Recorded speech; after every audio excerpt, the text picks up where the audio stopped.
રાજકોટના વિછિયામાં રાજકારણ ગરમાયું છે। જસદણ વિછિયાના ધારાસભ્ય અને રાજ્યના કેબિનેટ મંત્રી કુંવરજીભાઈ બાવળિયાએ રાજકીય સુગઠ્ઠા ગોઠવી વિછિયા તાલુકા પંચાયત કોંગ્રેસના હાથમાંથી ચૂંટવી લઈ ભાજપનો ભગવો લહેરાવ્યો છે। રાજકોટ જિલ્લાના વિછિયા તાલુકા પંચાયતના કોંગ્રેસના પ્રમુખ વિરુદ્ધ અવિશ્વાસની દરખાસ્ત 1 ઓગસ્ટના રોજ મંજૂર થઈ હતી।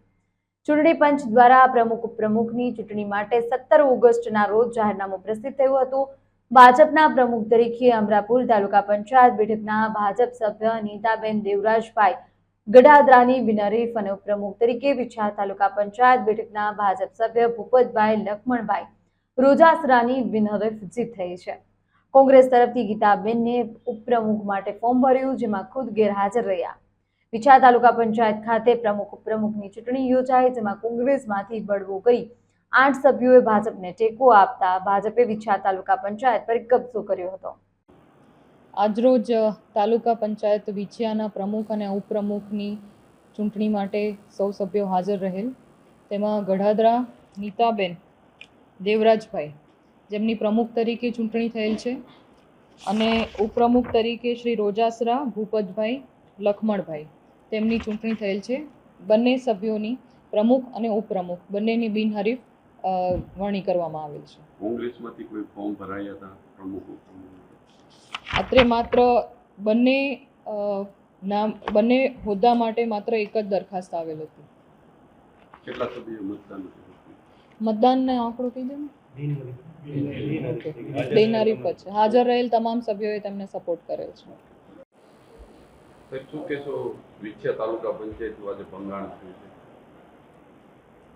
વિછિયા તાલુકા પંચાયતમાં અત્યાર સુધી કોંગ્રેસ પક્ષના પ્રમુખ અને સત્તા કોંગ્રેસ પક્ષની હતી।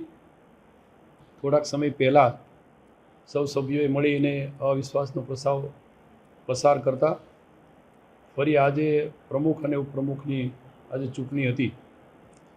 આ ચૂંટણીમાં નીતાબેન દેવરાજભાઈ ગઢાદરા જે બેન પ્રમુખ તરીકે જેમની વરણી થઈ છે અને ઉપપ્રમુખ તરીકે ભૂપતભાઈ રોજાસરા જેમની સર્વાનુમતિએ વરણી થઈ છે। કુલ 18 સભ્યો આ તાલુકા પંચાયતમાં છે। એ પૈકીના 8 સભ્યો છે એ કોંગ્રેસમાંથી આ બંનેના સમર્થનમાં આવતા, એટલે કુલ 12 સભ્યો પૈકીના 4 કોંગ્રેસના હતા અરે ભાજપના હતા અને 8 કોંગ્રેસમાંથી આવ્યા, એટલે કુલ 12 સભ્યોએ આજે અહીંયા હાજર રહી અને સર્વાનુમતિએ આજે એની બંનેની પ્રમુખ અને ઉપપ્રમુખની વરણી કરેલ છે। જસદણ વિછિયામાં આજે રાજકીય સંદેશો કેવો છે? આમ તો આની અસર આવતા દિવસોમાં અમે જસદણની તાલુકા પંચાયતમાં પણ ફેરફાર કરવા જઈ રહ્યા છીએ। એ પણ મોટાભાગના કોંગ્રેસના સભ્યો આજે ભારતીય જનતા પક્ષના ટેકેદાર તરીકે કામ કર્યું છે અને ટૂંક સમયમાં જસદણ તાલુકા પંચાયતમાંથી પણ અમે સત્તાનું પરિવર્તન કરવાના છીએ। અહીંયા વિછિયા તાલુકા પંચાયતની અંદર જ્યારે ભારતીય જનતા પક્ષના બંને પ્રમુખ અને ઉપપ્રમુખ આવતા દિવસમાં લગભગ જેને કહેવાય અહીંયા વિછિયા તાલુકામાં હવે કોંગ્રેસનું કોઈ અસ્તિત્વ રહેશે નહીં।